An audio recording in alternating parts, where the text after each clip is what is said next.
Welcome back everyone. Welcome to civil services study practice set number ये 223 है। ये test series UP PSC PCS के लिए चल रही है। इसमें हम 12th क्लास की ज्योग्राफी की एनसीईआरटी को कवर करें। अगला जो टॉपिक है वो है भू संसाधन तथा कृषि। तो चलिए स्टार्ट करते हैं। इस टेस्ट सीरीज की प्लेलिस्ट बना रखी है, वहाँ पर आप टेस्ट नंबर 1 से लेकर 330 तक 230 तक पहुँच सकते हैं। डिस्क्रिप्शन बॉक्स में लिंक है उसका। इन सभी टेस्ट की फुल टेस्ट पीडीएफ सीरीज प्राप्त कर सकते हो नंबर इस पर कॉल या व्हाट्सअप करके। तो इस टॉपिक का पहला प्रश्न है, भारत का कौन सा राज्य चावल का सबसे बड़ा उत्पादक है? उत्तर प्रदेश, आंध्र प्रदेश, पश्चिम बंगाल, हरियाणा। आसान सा प्रश्न है, इंपॉर्टेंट। पश्चिम बंगाल। ठीक है, कई सालों से है ये, सी है इसका आंसर। तो पश्चिम बंगाल भारत में चावल का सबसे बड़ा उत्पादक है। 146.05 लाख टन चावल के कुल उत्पादन के साथ पश्चिम बंगाल भारत का सबसे बड़ा चावल उत्पादक है। यह 2600 किलोग्राम प्रति हेक्टेयर की उपज के साथ भारत में सबसे अधिक चावल उत्पादक राज्य है, जबकि उच्चतम चावल उत्पादक की विश्व रैंकिंग की बात कर लें तो चीन प्रथम स्थान पर है और भारत है दूसरे स्थान पर।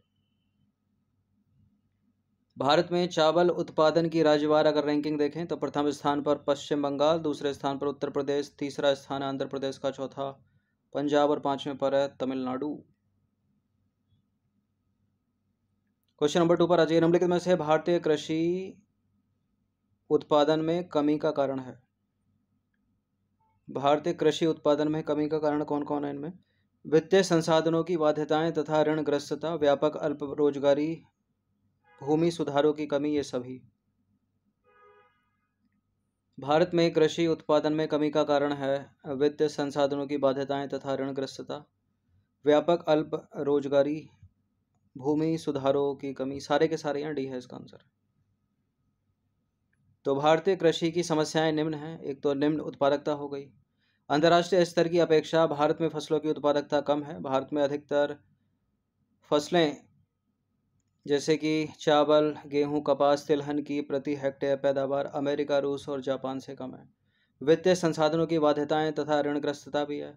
अनियमित मानसून पर निर्भरता, भूमि सुधारों में कमी, छोटे खेत तथा विखंडित जोत, वाणिज्यीकरण का अभाव, और क्या है, कृषि योग्य भूमि का निम्नीकरण और व्यापक अल्प रोजगारी। देखिए, भारतीय कृषि में विशेषकर असिंचित क्षेत्रों में बड़े पैमाने पर अल्प रोजगारी पाई जाती है। इन क्षेत्रों में व्यापक बेरोजगारी है जो 4 से 8 महीने तक रहती है। फसल ऋतु में भी वर्ष भर रोजगार उपलब्ध नहीं होता क्योंकि कृषि कार्य गहन श्रम वाले नहीं हैं। तीसरा प्रश्न है, निम्नलिखित में से किन देशों द्वारा गेहूं और चावल की अधिक उत्पादकता की किस्मों को विकसित किया गया था? निम्नलिखित में से किन देशों द्वारा गेहूं और चावल की अधिक उत्पादकता वाली किस्मों को विकसित किया गया था? एक तो इसमें मैक्सिको है और दूसरा है फिलीपींस। तो डी है इसका आंसर। तो मैक्सिको और फिलीपींस ने क्रमशः गेहूं और चावल की अधिक उत्पादकता की किस्मों को विकसित किया था। 1960 के दशक के मध्य में मैक्सिको से गेहूं तथा फिलीपींस द्वारा विकसित चावल की अधिक उत्पादन देने वाली किस्में भारत को प्राप्त हुईं।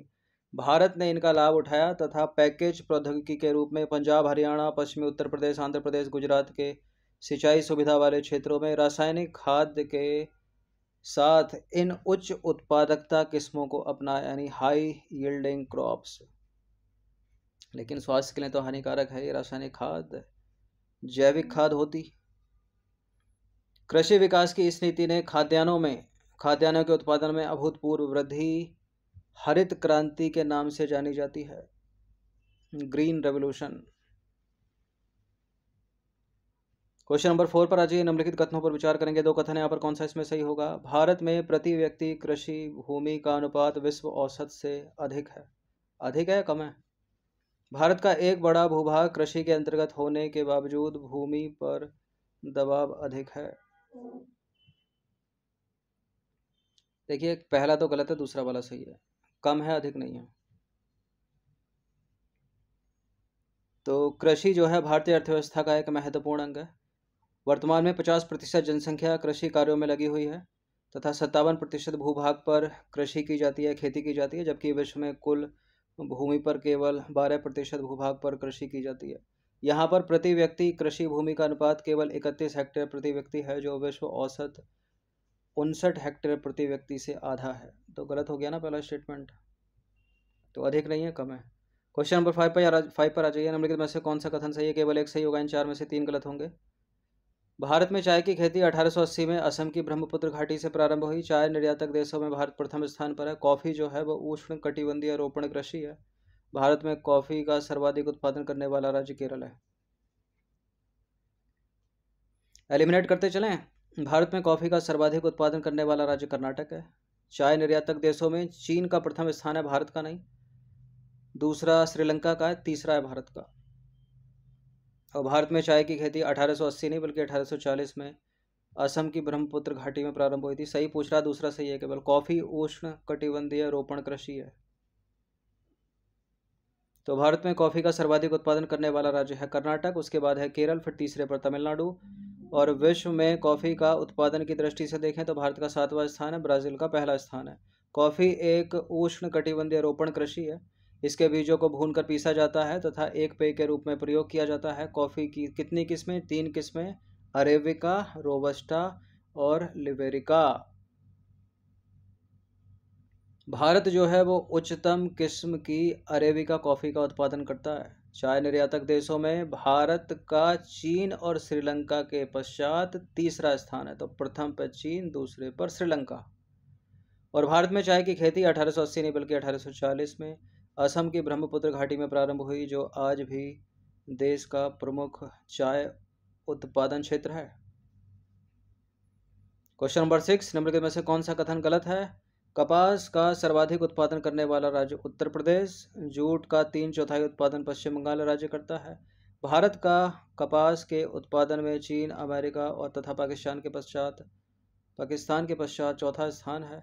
चाय उत्तरी चीन के पहाड़ी क्षेत्रों की देशज फसल है। चौथा सही, तीसरा सही, दूसरा सही, पहला ही गलत है। कपास का सर्वाधिक उत्पादन करने वाला राज्य उत्तर प्रदेश थोड़ी है। देखिए, भारत में कपास का सर्वाधिक उत्पादन करने वाला राज्य है गुजरात। गुजरात के बाद महाराष्ट्र, उसके बाद तेलंगाना, फिर कर्नाटक। बाकी सारे सही हैं। क्वेश्चन नंबर 7 पर आ जाइए। खाद्यान्न फसलों से रिलेटेड कौन सा कथन सही है? 4 कथन है यहाँ पर। देश में दाल का सर्वाधिक उत्पादन करने वाला राज्य हरियाणा। चना उपोष्ण कटिबंधीय क्षेत्रों की फसल है। उत्तर प्रदेश देश का सर्वाधिक गेहूं उत्पादन करने वाला राज्य तो है, किंतु प्रति हेक्टेयर पैदावार मध्यम स्तर की है। मध्य प्रदेश, हिमाचल प्रदेश और जम्मू कश्मीर राज्यों में गेहूं की उत्पादकता कम है। बिल्कुल, मध्य प्रदेश, हिमाचल प्रदेश, जम्मू कश्मीर राज्यों में गेहूं की उत्पादकता कम है। अगर यहाँ अधिक होता तो गलत हो जाता। ठीक है पहला स्टेटमेंट। और उत्तर प्रदेश देश का सर्वाधिक गेहूं उत्पादन करने वाला राज्य, ठीक है, किंतु प्रति हेक्टेयर पैदावार मध्यम स्तर की है, ये भी ठीक है। चना उपोष्ण कटिबंधीय क्षेत्रों की फसल है, ठीक है। देश में दाल का सर्वाधिक उत्पादन करने वाला राज्य है मध्य प्रदेश। तो केवल पहला सही है, दूसरा सही है, तीसरा सही है। यहाँ पर जहाँ जहाँ 4 हैं उसको हटा दीजिए, तो ये गया, ये गया, 1 2 3, इसका आंसर हो जाएगा ऑप्शन नंबर 1। तो भारत जो है विश्व में दालों का सबसे बड़ा उत्पादक है, वैश्विक उत्पादन का 25%। ठीक है, भारत विश्व में दालों का सबसे बड़ा उत्पादक भी है और उपभोक्ता भी है। उत्पादन करता है वैश्विक उत्पादन का 25%, खपत भी कर लेता है 27%, और आयातक है 14%। शीर्ष 5 दाल उत्पादक राज्य भारत के: मध्य प्रदेश, दूसरा महाराष्ट्र, तीसरा राजस्थान, चौथा उत्तर प्रदेश और 5वां है कर्नाटक। और कई सालों से है मध्य प्रदेश। क्वेश्चन नंबर 8 पर आ जाइए। मक्का फसल के संदर्भ में निम्नलिखित कथनों पर विचार कीजिए। 4 कथन है, कौन सा इसमें सही होगा? मक्का की फसल निम्न कोटि मिट्टी व अर्ध शुष्क जलवायु परिस्थितियों में उगाई जाती है। सर्वाधिक मक्का उत्पादन करने वाला राज्य आंध्र प्रदेश। मक्का की फसल पूर्वी तथा उत्तर पूर्वी भारत को छोड़कर देश के सभी हिस्सों में बोई जाती है। इसकी पैदावार दक्षिण राज्यों में अधिक है, जो मध्य भाग की ओर कम होती जाती है, मध्य भागों की ओर कम होती जाती है। कोई ऐसा कूट है क्या जिसमें सारे के सारे करेक्ट हो जाएं? 1 2 3 4 वाला है तो एक, ये सारे सही हैं। ठीक है, ये सारे के सारे करेक्ट हैं। डी है इसका आंसर। 1 2 3 4 यानी उपरोक्त सभी। तो मक्का की फसल एक खाद्य तथा चारा फसल है जो निम्न कोटि मिट्टी व अर्ध शुष्क जलवायु व परिस्थितियों में उगाई जाती है। भारत में मक्का की कृषि किसी विशेष क्षेत्र में केंद्रित नहीं है। यह फसल पूर्वी तथा उत्तर पूर्वी भारत को छोड़कर देश के लगभग सभी हिस्सों में बोई जाती है। मक्का के प्रमुख उत्पादक राज्य है आंध्र प्रदेश, उसके बाद तेलंगाना, कर्नाटक, राजस्थान और उत्तर प्रदेश। देखिए, अन्य मोटे अनाजों की अपेक्षा इसकी पैदावार अधिक होती है मक्का की, और भारत की पैदावार दक्षिण राज्यों में अधिक है। मक्का आना चाहिए यहाँ पर। मक्का की पैदावार दक्षिण राज्यों में अधिक है जो मध्य भाग की ओर कम होती जाती है। भारत में मक्का का सर्वाधिक उत्पादन करने वाला राज्य है आंध्र प्रदेश। क्वेश्चन नंबर 9 पर आ जाइए। उत्तर भारत में वह कौन सी खरीफ की फसल है जिसे मुख्यतः चारे के रूप में उगाया जाता है। ये इंपॉर्टेंट है, खरीफ की फसल कौन सी, रबी की फसल कौन सी, जायद की फसल कौन सी। मैच वैच करने के लिए पूछता रहता है एग्जाम्स में, ये सब पता होना चाहिए आपको। तो कौन सी वो खरीफ की फसल है जो जिसे, ये तो रबी की फसल है गेहूँ, ये तो हो नहीं सकता, जिसे चारे के रूप में उगाया जाता है। कौन सी है इसमें, ज्वार या बाजरा। खरीफ की फसल जिसे चारे के रूप में उगाया जाता है, ज्वार है। ठीक है, बी है इसका आंसर। तो ज्वार उत्तर भारत में मुख्यतः चारा फसल के रूप में उगाई जाने वाली फसल है, और यह दक्षिण राज्यों में खरीफ तथा रबी दोनों ऋतुओं में बोया जाता है, बोई जाती है, परंतु उत्तर भारत में खरीफ की फसल है चारा, सॉरी ज्वार। क्वेश्चन नंबर 15 पर आ जाइए। निम्नलिखित कथनों पर विचार करेंगे। पहला कथन है यहाँ पर, रक्षित सिंचाई के अंतर्गत वर्षा के अंतर्गत जल की कमी की पूर्ति सिंचाई द्वारा पूरा किया जाता है। रक्षित सिंचाई के अंतर्गत वर्षा के अतिरिक्त जल की कमी की पूर्ति सिंचाई द्वारा किया जाता है या की जाती है। उत्पादक सिंचाई में जल निवेश की मात्रा रक्षित सिंचाई की अपेक्षा कम होती है। बाजरा, रागी, जूट, गन्ना सभी आर्द्रभूमि कृषि फसलें हैं। कौन सा इसमें गलत है पूछ रहा है। देखिए, आर्द्रभूमि कृषि फसलें यानी जिनको पानी की अधिक आवश्यकता होती है, तो गन्ने के लिए पानी अधिक आवश्यक है, जूट के लिए पानी अधिक आवश्यक है, बाजरा रागी के लिए नहीं है, ये तो मोटे अनाज है, तो ये गलत हो गया, शुष्क फसलें हैं ये। बाकी उत्पादक सिंचाई में जल निवेश की मात्रा रक्षित सिंचाई की अपेक्षा कम नहीं अधिक होती है, ये भी गलत हो गया। रक्षित सिंचाई के अंतर्गत वर्षा के अतिरिक्त जल की कमी की पूर्ति सिंचाई द्वारा की जाती है, पहला वाला सही हो गया, लेकिन गलत अपने को ढूंढना है तो दूसरा तीसरा गलत है, सी है इसका आंसर। देखिए, आर्द्रता के प्रमुख उपलब्ध स्रोतों के आधार पर कृषि को सिंचित कृषि तथा वर्षा निर्भर कृषि में वर्गीकृत किया जाता है। सिंचित कृषि में भी सिंचाई के उद्देश्य के आधार पर अंतर पाया जाता है। यह दो प्रकार की है, रक्षित सिंचाई, उत्पादक सिंचाई। रक्षित सिंचाई का मुख्य उद्देश्य आर्द्रता की कमी के कारण फसलों को नष्ट होने से बचाना है, जिसका अभिप्राय है कि वर्षा के अतिरिक्त जल की कमी को सिंचाई द्वारा पूरा किया जाता है। उत्पादक सिंचाई का उद्देश्य फसलों को पर्याप्त मात्रा में पानी उपलब्ध कराकर अधिकतम उत्पादकता प्राप्त करना है।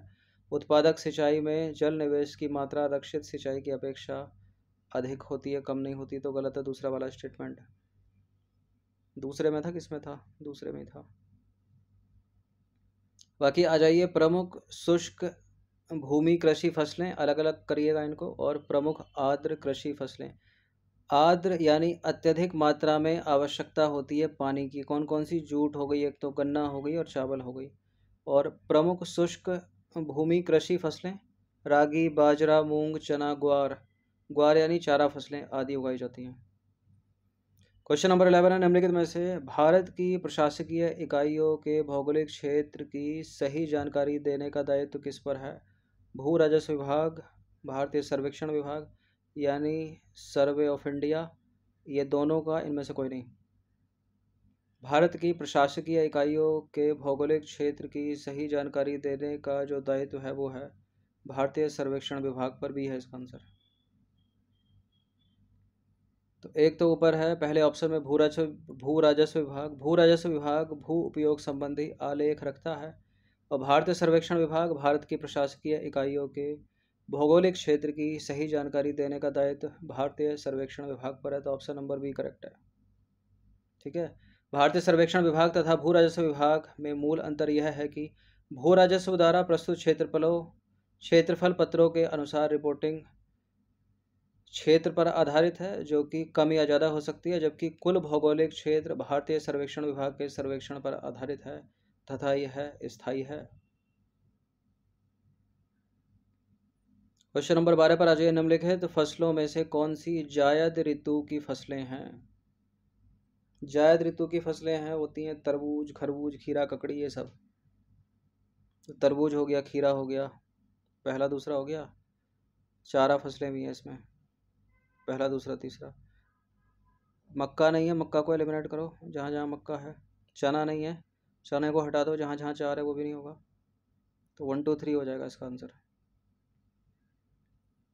तो जायद यानी जून से अप्रैल से जून तक एक अल्पकालिक ग्रीष्मकालीन फसल ऋतु है जो रबी की कटाई के बाद प्रारंभ होती है।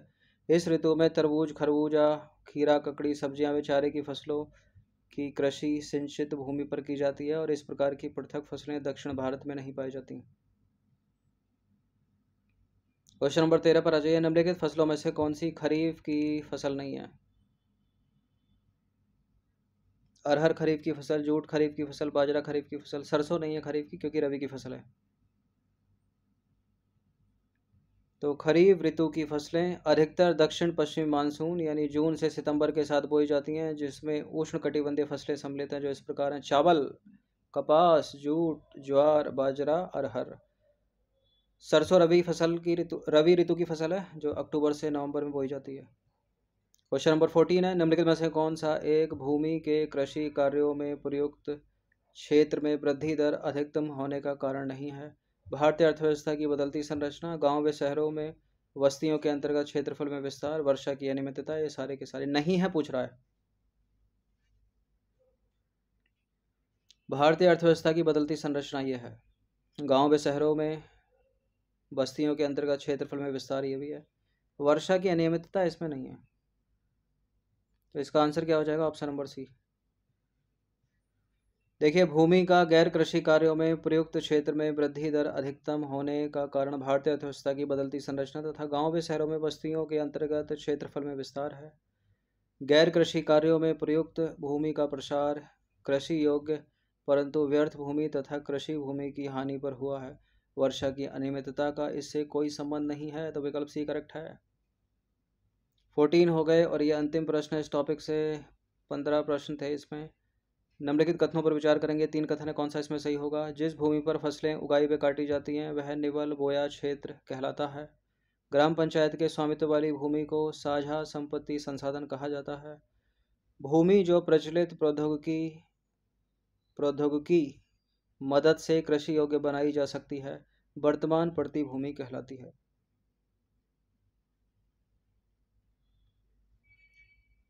देखिए, ऐसी भूमि जो प्रचलित प्रौद्योगिकी की मदद से कृषि योग्य बनाई जा रही है तो वो भूमि वर्तमान पड़ती भूमि नहीं होगी, वो तो बंजर भूमि होगी। वो बंजर भूमि है तभी तो प्रौद्योगिकी की मदद से कृषि योग्य बनाई जा रही है, यानी वो कृषि योग्य नहीं है पहले से। ठीक है, तो इसमें बंजर भूमि या मरुस्थल हो गए, पहाड़ी भूमि भी इसको कह सकते हैं, तो ये गलत है। तो वर्तमान पड़ती भूमि नहीं कहलाएगी जो प्रचलित प्रौद्योगिकी की मदद से कृषि योग्य बनाई जा रही है, वो तो बंजर भूमि कहलाएगी, मरुस्थल कहलाएगा। इसलिए गलत है पहला स्टेटमेंट। दूसरा तीसरा सही है। यहाँ पर सही पूछ रहा तो केवल एक और दो भी। तो वह भूमि जो प्रचलित प्रौद्योगिकी की मदद से कृषि योग्य बनाई जा सकती है बंजर व व्यर्थ भूमि कहलाती है, जैसे कि बंजर, पहाड़ी भूमि, भूभाग, मरुस्थल या खंड आदि को कृषि अयोग्य व्यर्थ भूमि में वर्गीकृत किया गया है। तो तीसरा वाला कथन गलत है। वर्तमान पड़ती भूमि क्या है? वह भूमि जो 1 वर्ष या उससे कम समय तक कृषि रहित रहती है वर्तमान पड़ती भूमि कहलाती है। कृषि गुण की गुणवत्ता बनाए रखने हेतु भूमि को पड़ती रखना एक सांस्कृतिक चलन है।